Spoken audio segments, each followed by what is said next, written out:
اعوذ باللہ من الشیطان الرجیم بسم اللہ الرحمن الرحیم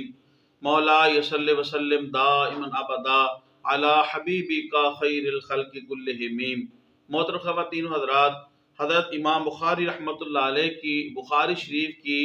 25 نمبر حدیث پاک آپ کے سامنے بیان کرنے کی سعادت حاصل ہو رہی ہے۔ حضرت امام بخاری رحمۃ اللہ علیہ روایت کرتے ہیں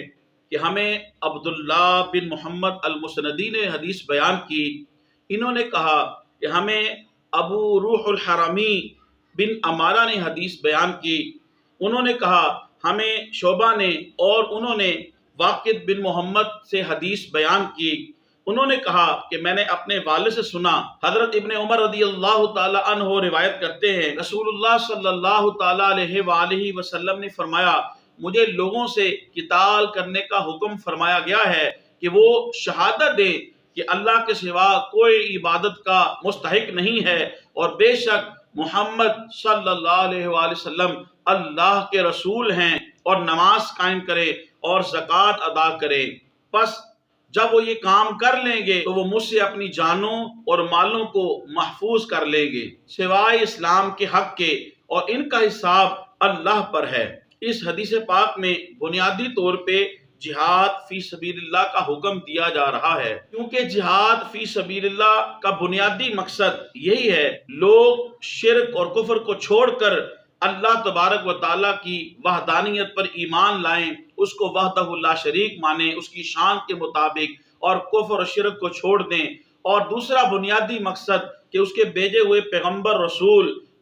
پاک صلی اللہ تعالیٰ علیہ وآلہ وسلم کی رسالت اور نبوت اور ان کی ختم نبوت پر ایمان لائیں۔ توحید و رسالت کے بعد نماز اور زکوٰۃ کو اس میں شامل کیا۔ نبی کریم صلی اللہ تعالیٰ علیہ وآلہ وسلم نے ارشاد فرمایا کہ نماز کے تارک یعنی نماز کو چھوڑنے والے اور زکوٰۃ کے نہ ادا کرنے والے، ان کے ساتھ بھی قتال کیا جائے گا۔ تارک نماز ان نماز چھوڑنے والا، اس کے بارے میں ائمہ مجتہدین فقہ کرام ان کے مختلف اقوال ہیں۔ حضرت امام شافعی رحمۃ اللہ علیہ اور حضرت امام مالک رحمۃ اللہ علیہ تارک نماز کے قتل اور کفر پر فتویٰ دیتے ہیں اس حدیث سے استدلال کرتے ہوئے، لیکن ان دونوں حضرات امام شافعی اور امام احمد رحمۃ اللہ علیہما ان پر یہ اعتراض وارد ہوتا ہے کہ حدیث پاک میں جہاں تارک نماز کے ساتھ قتال کا حکم ہے، وہیں جو زکوٰۃ کو نہ ادا کرنے والا ہے اس کے ساتھ بھی قتال کا حکم ہے، لیکن وہ جو زکوٰۃ نہیں ادا کرتا اس کے قتال اور قتل کے قائل نہیں، لیکن تارک نماز کے قتل پر یہ قائل ہیں۔ اس پر یہ اعتراض وارد ہوتا ہے کہ ایک چیز کو چھوڑ دیا اور دوسری چیز کے اوپر وہ حکم لگا دیا۔ امام الائمہ فی الحدیث حضرت امام اعظم ابو حنیفہ رحمۃ اللہ علیہ تارک نماز کے قتل کے قائل نہیں۔ آپ فرماتے ہیں کہ اسے قید کیا جائے یہاں تک کہ وہ توبہ کر لے۔ اسی طرح مانعین زکوٰۃ جو ہیں اس کے بھی قتل کے آپ قائل نہیں، ہاں اس سے جبرن جو ہے وہ زکوٰۃ ضرور وصول کی جائے گی۔ اس پر ان کے پاس یہ حدیث دلیل ہے جو کہ سنن ابی داؤد شریف میں ہے، سنن ترمذی میں ہے، سنن نسائی میں ہے، ابن ماجہ میں ہے، جس کا مفہوم یہ ہے کہ رسول پاک صلی اللہ تعالیٰ علیہ وآلہ وسلم نے ارشاد فرمایا، کسی مسلمان کا خون بہانا صرف 3 صورتوں میں ہی جائز ہے۔ ایک یہ، یا تو اسلام لانے کے بعد وہ واپس پلٹ جائے، معاذ اللہ کفر اختیار کر لے یعنی مرتد ہو جائے۔ دوسرا یہ ہے کہ شادی شدہ زانی یا زانیہ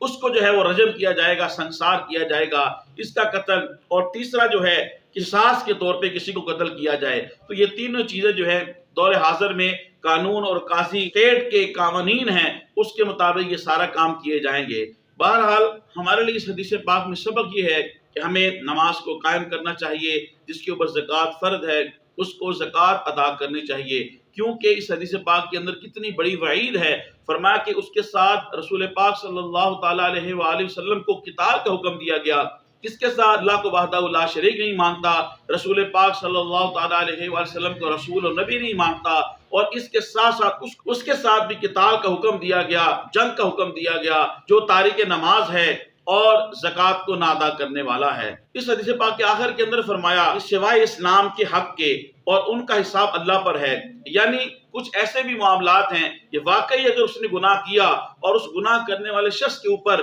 جو دلائل شرعیہ تھے یا جو موجودہ قوانین تھے وہ سارے اپلائی کیے، لیکن کچھ ایسا ماحول بنا یا اس کی قسمت کہ دلائل شرعیہ اور جو موجودہ قوانین تھے اس کے اوپر جب وہ تمام